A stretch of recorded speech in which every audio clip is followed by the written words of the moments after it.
श्रीराम तो लक्ष्मणा घाई करू नको, नंबर माझा फजिती करून घेऊ नको. आपल्याने कायद्याने चालायचंय, संस्कृतीप्रमाणे चालायचंय.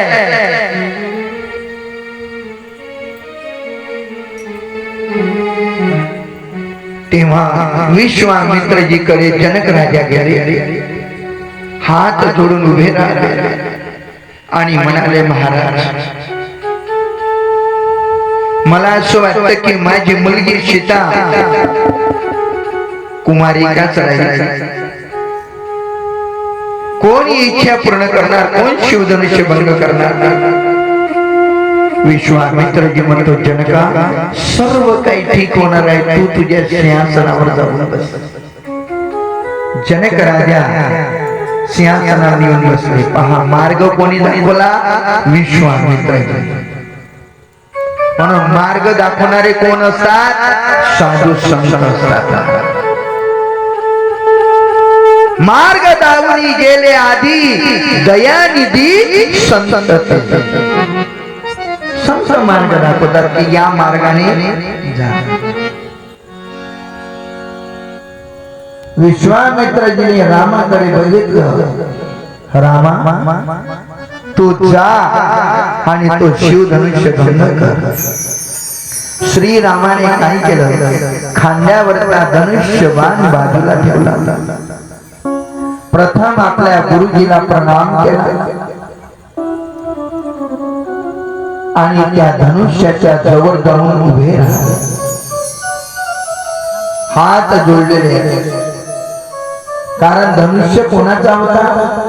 उत्तर देत परशुरामाचा, बरोबर आहे ना? परंतु परशुरामजीला कोणी दिला होता? भगवान शंकराने. म्हणून त्या धनुष्याचं नाव काय होतं? शिव धनुष्य. श्रीरामाने विचार केला, हा भगवान शंकराने दिलेला परशुरामजीला धनुष्य आणि मला भगवान शंकराला प्रसन्न करायचं आहे. हात जोडले, डोळे मिटवले आणि भगवान शंकराची आराधना करू लागले. सर्वांनी हात वरती करा. ओम नमः शिवाय, ओम नमः शिवाय, ओम नमः शिवाय, ओम नमः शिवाय, ओम नमः शिवाय, ओम नमः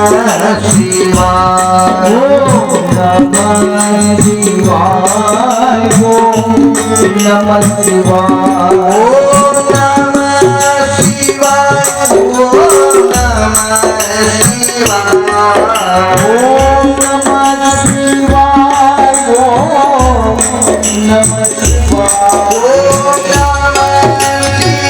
ओम नमः शिवाय,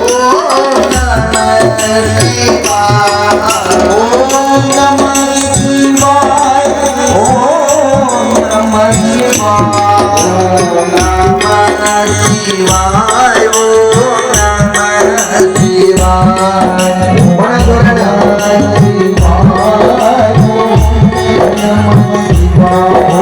नमः शिवाय, ओम नमः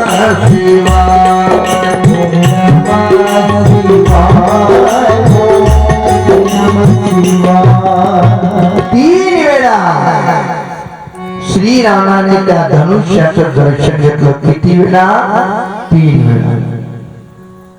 लंकाधीश रावणाने केलं होतं बाबू. म्हणून ज्यांच्या नम्रता असते ना, ते नियमाने चालत असतात. आणि ज्यांच्याकडे अहंकार असतो, ज्यांच्या देहामध्ये षड्रूप असतात, ते कसे वागतात?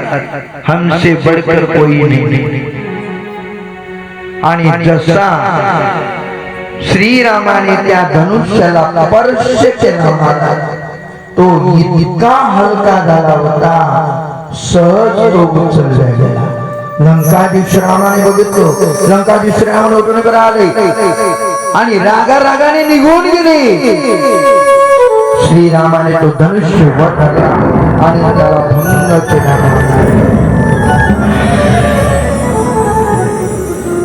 सर्वांनी पुष्पांचा अभिषेक केला. सीतादेवी विजयांची पुष्पांची माळ रामाच्या गळ्यावर गेली.